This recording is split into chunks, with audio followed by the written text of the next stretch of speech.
ভগবান শ্রীকৃষ্ণ উদ্ধবকে বৃন্দাবনে পাঠিয়েছেন। সোনাব্রতী আরূঢ় হয়েছেন উদ্ধব। ভগবান নিজে হাতে উদ্ধবকে সাজিয়েছেন, বড় সুন্দর করে সাজিয়েছেন। কেন বল? উদ্ধব বৃন্দাবনে যাবেন। উদ্ধব দেখতে ভগবান শ্রীকৃষ্ণের মতনই, শুধু মাথায় ময়ূরের পাখা নাই আর হাতে বাঁশি। কেউ যদি এক ঝলক উদ্ধবকে দেখেন তবে কৃষ্ণ ভ্রম হয়। এই তো কৃষ্ণ, ওই সেই তিন বাঁকা, ওই সেই শ্যামল বরণ, ওই সেই আকর্ণ বিস্তৃত নয়ন দুখানি, ওই সেই স্মিত হাসি, হাতে শুধু বাঁশিটা নাই আর মাথায় ময়ূরের পাখা নাই। এই অভাব। কিন্তু এক ঝলক যদি কেউ দেখে না তবে কৃষ্ণ দর্শনের আনন্দটা আংশিক হয়। ভগবান শ্রীকৃষ্ণ উদ্ধবকে তার সারূপ্য দেওয়ার পেছনে কারণ বর্ণনা না হলেও ভগবানের প্রিয় যারা তারা ভগবানের ন্যায় সুন্দর হয়, এটা বড় সত্য কথা। ভালো করে শুনুন, ভগবানের প্রিয় যারা তারা ভগবানের মতনই সুন্দর, ভগবানের মতনই কৃপাযুক্ত, ভগবানের মতনই তাদের দয়া গুণ। বলো না গো রাধে রাধে। যারা যে সাধনায় নিমগ্ন হন না তারা ঠিক তেমনটা হয়ে যায়। রাম ভক্ত রামের মতন মর্যাদা হৃদয়ে ধারণ করতে পারেন। শিব ভক্ত ভোলা মহেশ্বর দেখবেন যদি বিশুদ্ধ শৈব হয়, বিশুদ্ধ শিব ভক্ত যদি কাউকে দেখেন তবে দেখবেন বড় সরল, বড় সিধা, বড় ভোলা। শিব ভক্ত শিবের মতন হবে, শিবের মতন সরল সহজ। কারণ তার ধ্যান, তার আরাধনা, তার সেবা করতে করতে তার গুণ প্রাপ্ত হয়ে যায়। সারূপ্য বলা হয় একে। পঞ্চবিধ যে মুক্তি আছে সেই মুক্তির একটা মুক্তি সারূপ্য, তার রূপ প্রাপ্ত হওয়া। শালক্য মানে তার লোকে নিবাস করা। সারূপ্য, শালক্য, শাস্ত্রী, সামীপ্য। সামীপ্য মানে তার সমীপে নিবাস করা, তার কাছে যাওয়া। শাস্ত্রী মানে তার মতন ঐশ্বর্য প্রাপ্ত হওয়া। তো ভগবানের প্রিয়জনকে ভগবান এই প্রকার মুক্তি দিয়ে থাকেন। ভগবানের রূপ যেমন সুন্দর হয় ঠিক তেমনটি সুন্দর কে? উদ্ধব। কিন্তু তাই বলে ভগবানের মতন, তার মতন যে কেউ হয় না গো, তার মতন যে হতে নাই, তার মতন হওয়ার কথা নাই। জগতে কেউ নাই তার মতন হবে। তবে হ্যাঁ, ভগবান উদ্ধবকে বড় সুন্দর করে সাজিয়েছেন তার মতন করে। যদি গোপীগণ এক ঝলক দেখে, যদি কৃষ্ণ রূপ দর্শনের যে আনন্দ, যে তৃপ্তি, সেই তৃপ্তির অনুভব যদি হয়, এই ভরসা। আহা কি ভাব! ভাবতে পেরেছেন? কৃষ্ণের ইচ্ছা উদ্ধব যদি বৃন্দাবনে যায় আর যাওয়ার পর যদি গোপীগণ একবার দর্শন করে, দর্শন করবার পর যদি তাদের একটু আনন্দ হয়, কৃষ্ণ দর্শনের আনন্দের নেয়, হ্যাঁ, তাই উদ্ধবকে অমন করে সাজিয়েছেন। কিন্তু সত্য কথা কি জানেন? এতটাও সহজ না। তারা তো কেবলমাত্র চোখ দিয়ে দেখে না, গোপীদের দেখা শুধু চোখ দিয়ে নয়। সাধারণ মানুষ চোখ দিয়ে দেখে, তাদের ভ্রান্তি হয়, দৃষ্টি ভ্রম হয়, কারণপট ভ্রম, বিপ্রলিপ্সা, প্রমাদ হয়। ভগবান শ্রীকৃষ্ণকে দর্শন করবার পর কারোর এই ভ্রম হবার কথা নাই। এই জন্য খুব ভালো করে কথাগুলো শুনুন।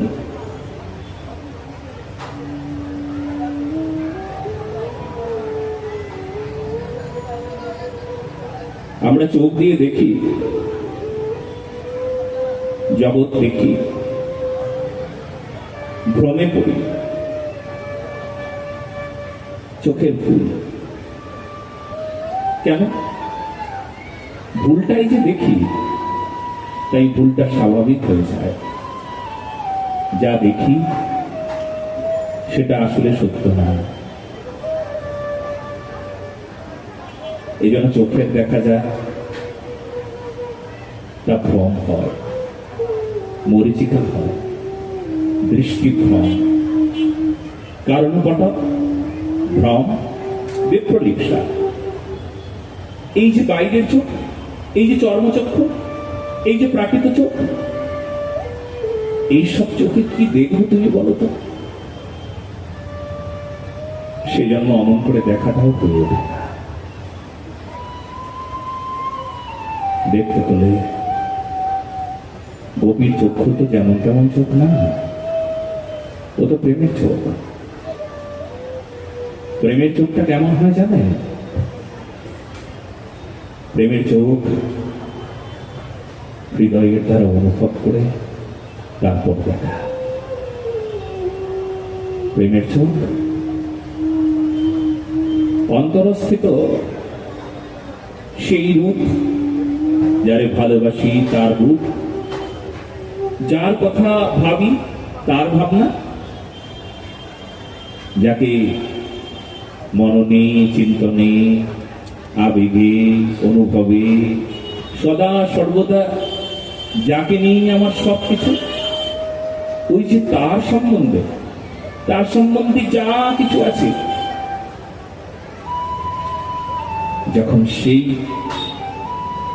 সেই বিষয়ে যখন সামনে এসে দাঁড়ায়, আর যদি সেটা হয় ওই অন্তরের প্রেমের সঙ্গে সম্বন্ধযুক্ত কিছু, তাহলে বাইরের দিব্য দর্শন,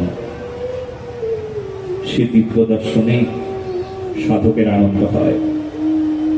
গোপীগণের চোখ আসলে গোপী, গো অর্থে চক্ষু, পি অর্থে পান করা। যে চক্ষু দ্বারা সদা সর্বদা সেই রূপী আস্বাদন করেন, সেই রূপী দেখেন, অন্য কোনো রূপ দেখতে জানেন না, আর কিছু দেখতে এরা পারেন না। এই দেখো, চোখ আছে, চোখ দিয়ে আমরা সবকিছুই দেখতে পাই, কিন্তু সবকিছু দেখা যাবে না। ওখানে কিছু বিপত্তি আছে, সামনে আছে কিন্তু দেখতে পায় না। স্থাবর দেখছেন, জঙ্গম দেখছেন, কিন্তু স্থাবর দেখছে না, জঙ্গম দেখছে না। যাহা যাহা নেত্র পরেই তাহা কৃষ্ণস্ত্রী, এটাই তফাৎ। আমি যা দেখছি তাই দেখছি। নদী দেখছি, সাগর দেখছি, পাহাড় দেখছি, বৃক্ষ দেখছি, লতা দেখছি, পাতা দেখছি, ঘর দেখছি, বাড়ি দেখছি, সংসার দেখছি, স্ত্রী দেখছি, স্বামী দেখছি, পুত্র দেখছি, অর্থ দেখছি, আশা, হতাশা, রোগ, শোক, সব দেখছি। কিন্তু না, দেখাটাই ভুল।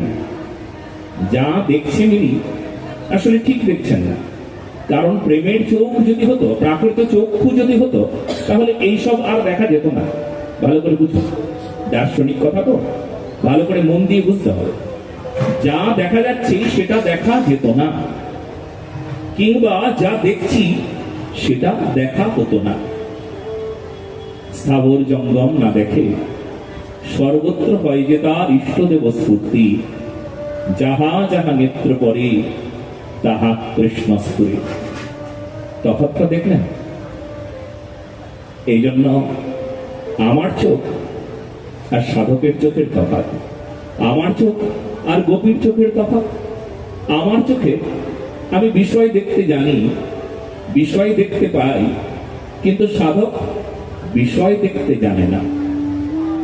তার চোখে বিষয় নাই, তার চোখে তার ইষ্ট ছাড়া আর কাউকে জায়গা দেয় নাই, দেখতেই জানে না। এমন একটা চশমা পড়েছে যে আর কিছু দেখতেই জানে না। কি বল, আমরা যদি কিছু দেখতে না পাই তবে তাকে অন্ধ বলে বিচার করে নেই, কিছু দেখতে পাচ্ছে না। আর কেমন সে, যে কাউকে দেখতে জানে না, কাউকে দেখতে পায় না, না সংসার দেখতে পায়, না স্ত্রী পুত্র পরিজন, না অর্থ সম্পদ সম্পত্তি, কিচ্ছু দেখতে পায় না, তবুও তাকে আমরা অন্ধ বলি না। তবে তাকে কি বলি জানো? তাকে বলি, আরে এ তো চক্ষু প্রাপ্ত হয়েছেন, ইনি নূতন চোখ পেয়েছেন। চক্ষুদান দিলা যেই জন্মে জন্মে, প্রভু সেই দিব্য জ্ঞান হৃদয় প্রকাশিলা। দেখো দেখো, গুরুদেব চক্ষু দান দিয়েছেন। কেমন চোখ পেল গো? যে চোখে আর কিছু দেখতে জানে না। এটাই তো কথা।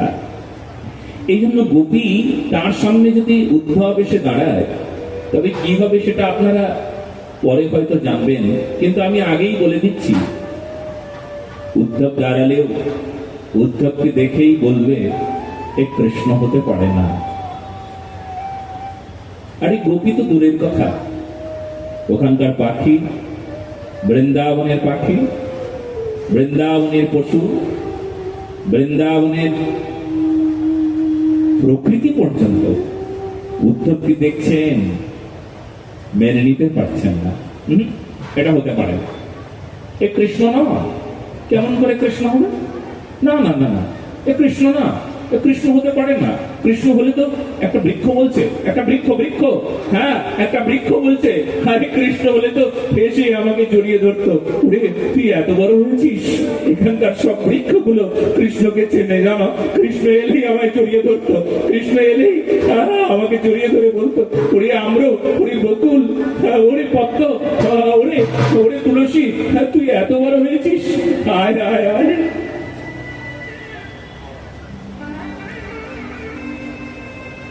তার স্পর্শ, তার স্পর্শের সুখ, তার চরণের আগমন, তার চরণের সুগন্ধ, তার গায়ের সুগন্ধ, এই যে বৃন্দাবন জানে। বৃন্দাবনবাসী তো দূরের কথা, হাওয়া বইছে যে হাওয়া, সে হাওয়াও জানে। এ হাওয়াটা জানে, জানা কৃষ্ণের সুগন্ধ। মৃগমদ নীলোৎপল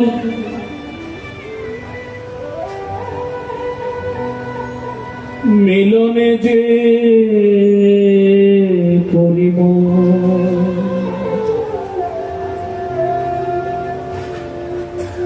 যে হরে তার গর্বমান, যে হরে তার গর্বমান। হেন কৃষ্ণ অঙ্গগন্ধ, সে গন্ধে যার নাই সম্বন্ধ, সে নাশা কসরার সমান। কৃষ্ণের চরণের গন্ধ, কৃষ্ণের তার অঙ্গগন্ধ কেমন জানে? যার নাকে গেছে সে জানে, পাগল হয়ে যায়। আমরা সেই জন্য ভগবানের প্রতিদিন যে তুলসীটি, প্রতিদিন যে ফুল দিই, সেই প্রসাদী ফুল আর প্রসাদী তুলসী আমরা প্রতিদিন আঘ্রাণ নেই। আর আঘ্রাণ নেওয়ার সময় কি ভাবি গো, ও ভগবান, তোমার চরণের গন্ধ এত সুন্দর।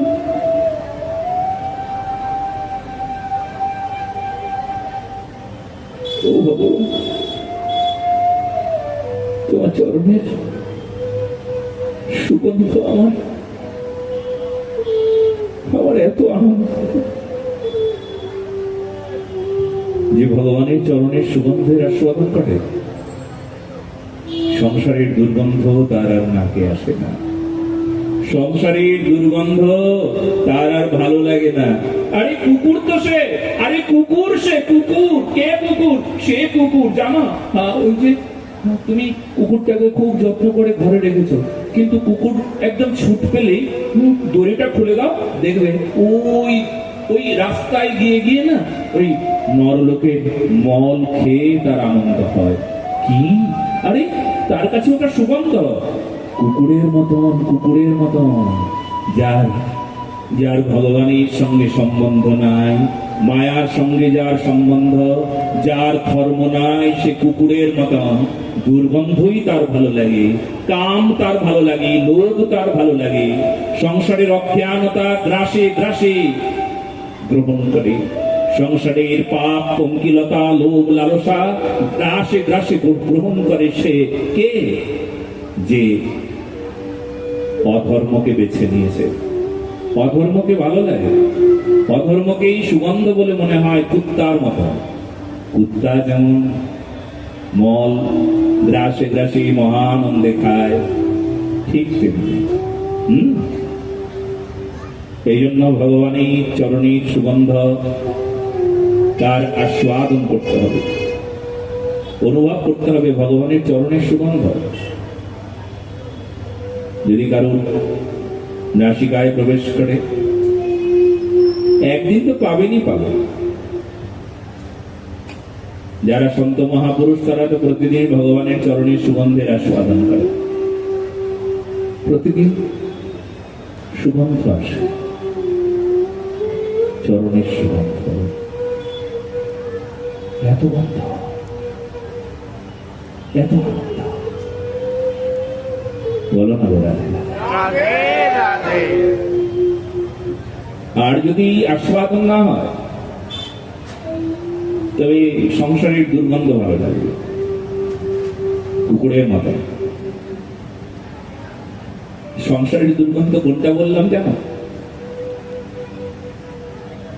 সংসারে যদি কোনো কাম থাকে, সংসারে যদি অধর্ম থাকে, কলিকাল তো, সংসারের মানুষ যতগুলো সংসারী মানুষকে একসঙ্গে দেখবেন, 100-100 জনেই কেবলমাত্র অধর্মই আছে, ধর্ম নাই। কোটি কোটি সংসারী মানুষের মধ্যে একজন, গুটি কয়েকটা, কোটিতে গুটি যারা সংসারে ধর্মকে রেখেছেন, সংসারে ভগবত ভজন রেখেছেন। সংসারে ধর্ম রাখা মানে যেখানেই যাবে সেখানেই সৎকর্ম, ব্যাস। বলো না গো রাধে রাধে। আমি একটু যারা এখানে সেবক আছেন তাদের উদ্দেশ্যে বলছি, পেছনে যারা দাঁড়িয়ে আছেন তাদেরকে বসবার ব্যবস্থা করে তাড়াতাড়ি দিতে হবে। আমি দেখছি অনেকক্ষণ ধরে তারা দাঁড়িয়ে আছে, কষ্ট কিন্তু আমার হচ্ছে। কুনাল, রাধেশ্যাম, কুনাল, যারা সেবকেরা আছো বুঝিয়ে দিয়েছেন যে যারে ভালোবাসে তার কথাকে ভালোবাসে, বলো না গো। পেছনে যারা আছেন তাদেরকে তাড়াতাড়ি বসতে দেওয়ার ব্যবস্থা করে দেওয়া হোক। আর দয়া করে ওইখানে যে দড়ি দেওয়া হয়েছে না, ওইখানে এই পাশে আসতে দিয়েন না। বেশিরভাগই কেউ কেউ আসে এসে সেলফি নিচ্ছে, আমি এমন করে দাঁড়িয়ে আছি, বলো না বলাতে। খুব সাবধান, খুব সাবধান। ভালোবাসার নিয়মগুলো তো আপনাকে পালন করতে হবে, যা খুশি তাই তো না, একদম না। আমরা আসি, ছবি তুলতে আসি, ভালোবাসার প্রচার ছবির মধ্যেই সীমাবদ্ধ থাকে, ছবির বাইরে আর বের হয় না, বাইরে আর দেখতে পাওয়া যায় না। গুরু মহারাজ আপনাকে ওখানে দেখি, আদিনাথ মানে মালদার আদিনাথ, সেখানে আপনাকে দেখেছি, একটা সেলফি নেব। আপনার আমি খুব বড় ভক্ত, একটা সেলফি নি। আমি জানি তোমার এই সেলফির মধ্যেই তোমার সীমাবদ্ধ না, সেলফি থেকে আর বেরোবে না তুমি, তোমার এই ছবির মধ্যেই আমি আটকা পড়ে থাকবো, বাইরে আর কিছু আচার নাই। কেবলমাত্র ছবিটা দিয়ে প্রচার করে দিলে আমি তার ভক্ত, আর কিচ্ছু হলো না। এই জন্য ওই ছবিটার মধ্যেই সীমাবদ্ধ থাকে কিছু কিছু মানুষের ভালোবাসা, ওইটুকুই প্রচার করে ফেসবুক, হোয়াটসঅ্যাপ কিংবা আরো অন্যান্য কিছু যা আমরা প্রতিদিন একে অপরের সঙ্গে শেয়ার করি, সবাইকে জানাই। এইটুকুর মধ্যে আমাদের কার্যকলাপ নয়। আমাদের যে বেরোতে হবে, আমাদের যে বিরাট সাধনা, আমাদের যে বিরাট কর্মযজ্ঞ, আমাদের যে জীবনকে আহুতি দিতে হবে, আমাদের যে এই মন প্রাণ বুদ্ধিকে সৎ কর্মে সৎ সেবায় লাগাতে হবে, তো এই সেবাটি অনেক বড় সেবা। এই জন্য কেবলমাত্র ছবির মধ্যে সীমাবদ্ধ থাকবেন না, আপনারা বেরিয়ে আসতে হবে ছবি থেকে, বেরিয়ে এসে সেবায় লাগতে হবে। দেশে, ধর্মের, রাষ্ট্রের খুব কঠিন সেবা। আজকে বড় ভয়ঙ্কর পরিস্থিতি আমাদের দেশে, আমাদের রাজ্যে ধার্মিক খুঁজে পাওয়া যায় না। যারা নিজেকে ধার্মিক বলে বিচার করে তারা তাদের কেবলমাত্র সিংহাসনের আশায়, এই বেশি ধার্মিক খুঁজে পাওয়া যায় না। পদমর্যাদার লোক মানুষকে ধার্মিক থেকে নিচে নামিয়ে দেয়, এ আমি প্রতি পদে পদে দেখেছি। বলো না গো রাধে রাধে। আপনারা দয়া করে মন দিয়ে শুনুন আমরা কি বলছি। তো ভগবান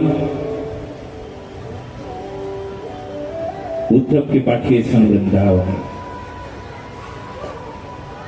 উদ্ধব বৃন্দাবনে যাবেন, উদ্ধব দেখবেন বৃন্দাবনকে। উদ্ধবের চোখে বৃন্দাবন কতটুকু আনন্দের হবে তা কৃষ্ণ জানেন। গোপীদের চোখে উদ্ধবের দর্শন কতটুকু আনন্দ কিংবা কতটুকু বেদনা হবে তা গোপীগণ জানেন, জানবেন। উদ্ধবের দর্শনের পর গোপীদের অবস্থা কেমন হবে? আগুনে ঘৃতাহুতি দিলেই যেমন আগুনটা বেড়ে যায়, বিরহের আগুন আরো দীর্ঘ হয়ে উঠবে। বিরহের লেলিহান শিকাগুলো উদ্ধব মহারাজকে পর্যন্ত গ্রাস করতে এগিয়ে যাবে। যদিও সেটি প্রেমের, সেই জন্য বুঝবে উদ্ধব আমাকে গ্রাস করে নিয়েছে। গোপীগণের বিরাহনল, গোপীগণের বিরহের যে তীব্র তাপদহ আমাকে পুড়িয়ে আমাকে খাঁটি সোনায় রূপান্তরিত করছে। ছিলাম ভেজাল, বিশুদ্ধ ছিলাম না, খাঁটি বানিয়ে দিলাম গোপী প্রেমে। এটা হবে, ভগবান কৃষ্ণ আগে থেকেই জানেন। এই জন্যই তো উদ্ধবকে খাঁটি করবার নিমিত্তে, খাঁটি বানানোর নিমিত্তে উদ্ধবকে পোড়াতে পাঠালে, যাও পুড়িয়ে আসো, নিজের শরীরকে পুড়িয়ে আসো, মনকে পুড়িয়ে আসো, বুদ্ধিকে পুড়িয়ে আসো, যা খাদ আছে না তা সব বের করে দাও, খাঁটি সোনায় রূপান্তরিত হও। তারপর তোমার চোখে জল কোত্থেকে আসে তুমি নিজেই বুঝবে। বলো না গো রাধে রাধে।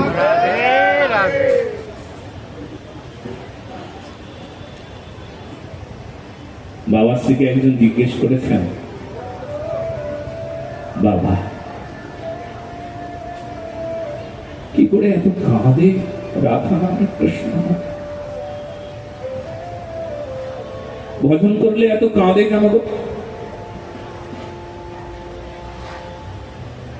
তো বলতে পারবো না,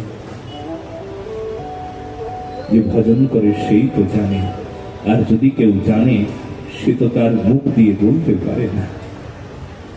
ভজনের যদি মুখ থাকতো, অনুভবের যদি মুখ থাকতো, তবে অনুভব হয়তো বলতে পারত, কিন্তু অনুভবের যে মুখ নাই, অনুভব যার তার মুখ আছে, সে তো কিছু বলতে যতটুকু পারবে। অনুভব যদি মুখ দিয়ে বলতো তাহলে হয়তো পরিষ্কার বলতে পারত।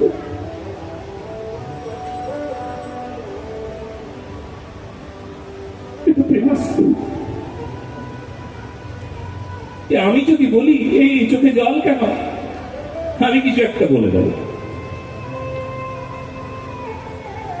কাব্যিক ভাষায় বলা যাবে, কবিতার ভাষায় বলা যাবে, গদ্যাকারে বলা যাবে, ভাবে বলা যাবে, কিন্তু বলেও কি বলা যাবে সব? এই যে অনুভব, বিষয় বিষয়,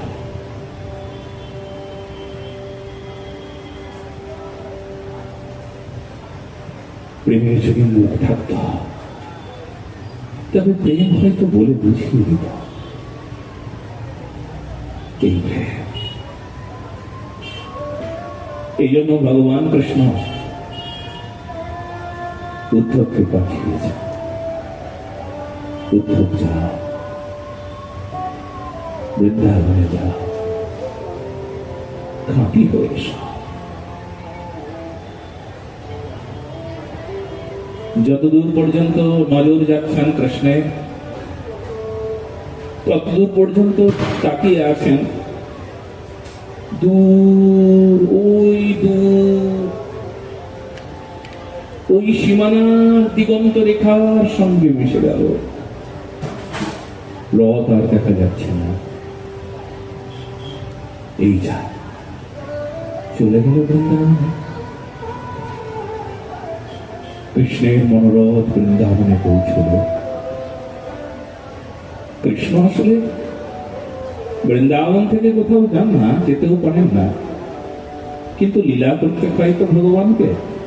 তাই কৃষ্ণ এখন মথুরায় আছেন, এটাই বুঝিয়েছেন। কৃষ্ণ আসলে মথুরায় না, মাধুর্যের কৃষ্ণ, রাধা রানীর কৃষ্ণ। রাধা রানী থেকে কোথাও যেতে পারেন না, তার আসলে যেতে না।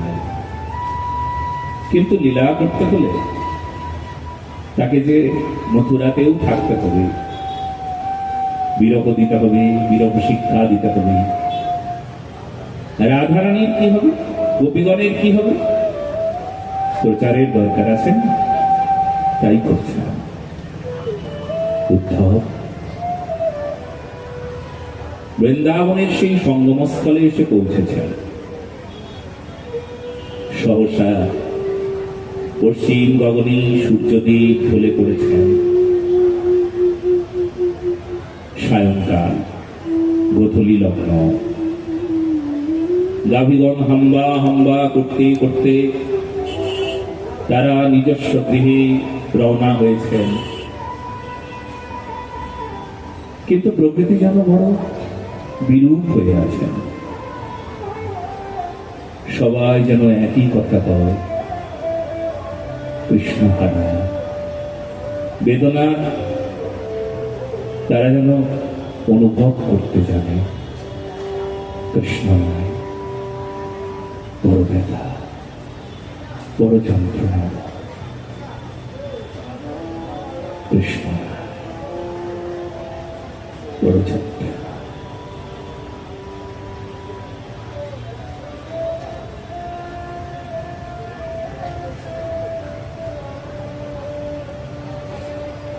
বৃন্দাবনী ফুলে ফলে পল্লবে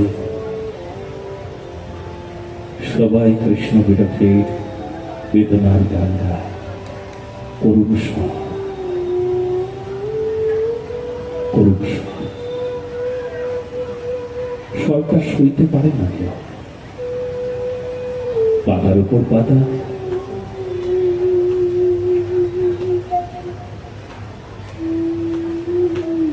পাতার উপর পাতা পড়ে একটা মর্মর ধ্বনি হয়, ছুমছুম একটা শব্দ হয়। সেই শব্দেও যেন একটা করুণ স্বর লুকিয়ে আছে, বেদনার স্বর। কি গো, বৃক্ষের পল্লব কৃষ্ণ বিরহে দুঃখী হয়ে আছে বুঝি। এনাদের অভিনব। বৃন্দাবনে একটা বৃক্ষ, সেও বিরহের অনুভব করে। বৃন্দাবনে ফুলের ওপর ভ্রমরটা বসেছে। ভ্রমর বসে এইবার ফুলের মধু পান করছিল। ফুল বলছে, তুমি সব মধু পান করে নাও, আমাকে নিঃস্ব করে দাও, কিন্তু তুমি আর করুণার গান দিও না। কৃষ্ণ হারা বেদনা আমি বুকে নিতে পারি না। ফুল কথা বলছে, বৃন্দাবনের ফুল ভ্রমরের সঙ্গে কথা বলছে। ভ্রমর বলছে,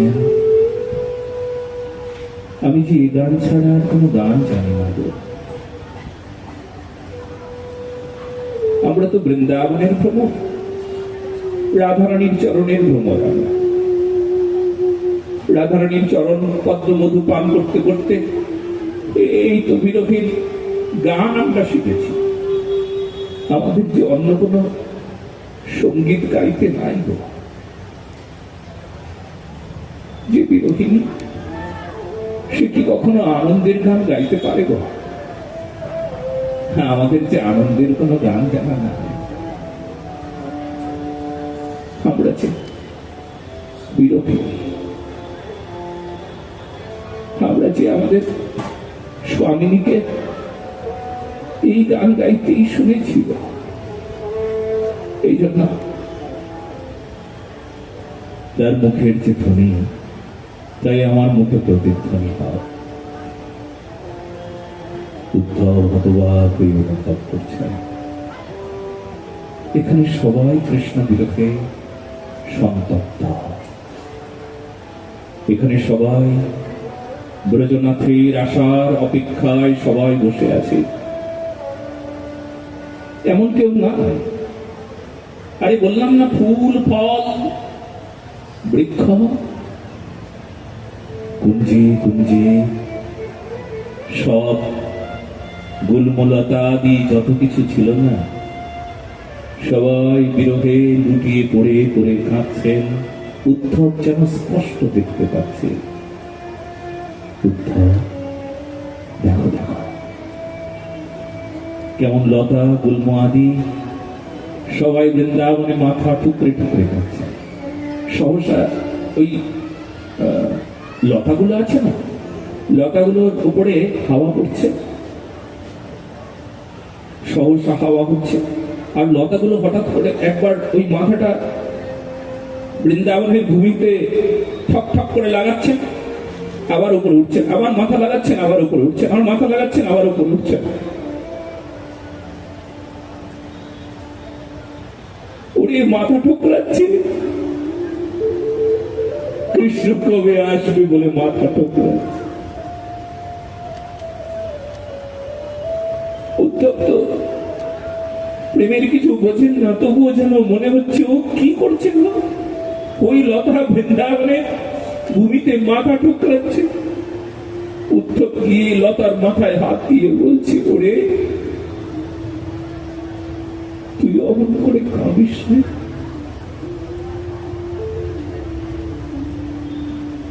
উদ্ধবকে দেখে লতা সহসা স্থির হয়ে যেন বলতে চাইছেন, তুমি তো আরো বেশি কাঁদালে। আমি তো তোমার স্পর্শ চাই না, কেন আমায় ছুলে তুমি?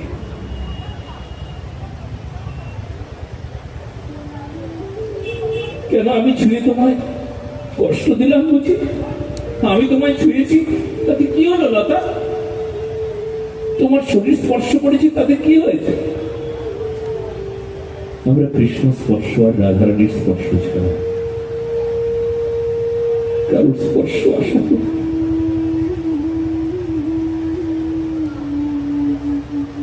কৃষ্ণ স্পর্শ পাবো বলে কৃষ্ণের সুগন্ধ পাবো বলে, কৃষ্ণ চরণ পদ্ম গন্ধকে আস্বাদন করবো বলে বাতাসকে বারবার বলি, তবু বায়ু ঠাকুর, পবন ঠাকুর, তুমি যাও না, আমরা তো যেতে পারি না, আমাদের তো গমন অঙ্গ নাই,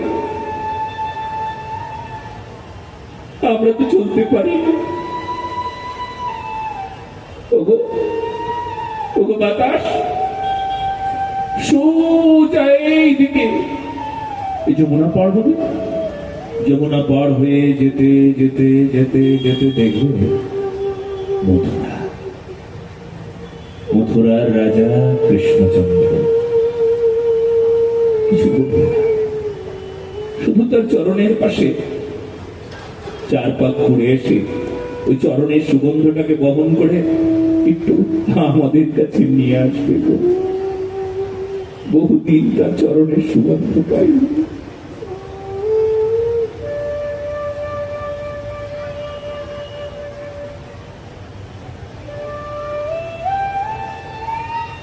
বৃন্দাবনের বৃক্ষ, বৃন্দাবনের লতা,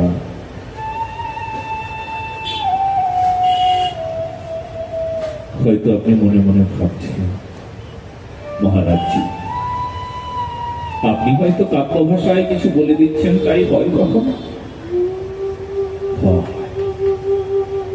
বৃন্দাবনের কোনো এমন কোনো কিছু নাই যে অপ্রাকৃত নয়।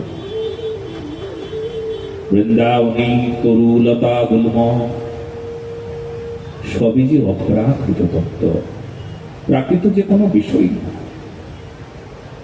বৃন্দাবন অপ্রাকৃত নবীন মদন, কাম বীজ কাম গায়ত্রী যার উপাসন, ও যে অপ্রাকৃত তত্ত্ব, ও যে বৃন্দাবনের রম্যস্থান, চিন্তামণি ধামে অচিন্ত তত্ত্ব।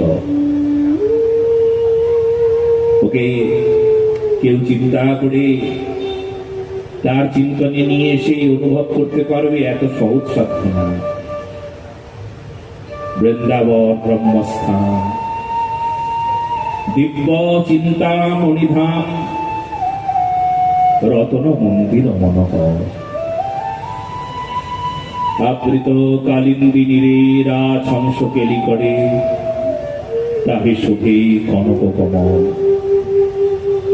তার মধ্যে হেমপীঠ অষ্টদলেতে বেষ্টি, অষ্টদলে প্রধান নায়িকা, তার মধ্যে সুখাসনী বসিয়াছি দুজনী, সমসঙ্গে সুন্দরী রাধিকা। আহা কি অপূর্ব, কি দিব্য! এই সেই চিন্তামণি ধাম বৃন্দাবন, ওই সেই যমুনার বক্ষ দেশে ওই যে স্বর্ণকমল, এটাই যোগপীঠ মণিমন্দির।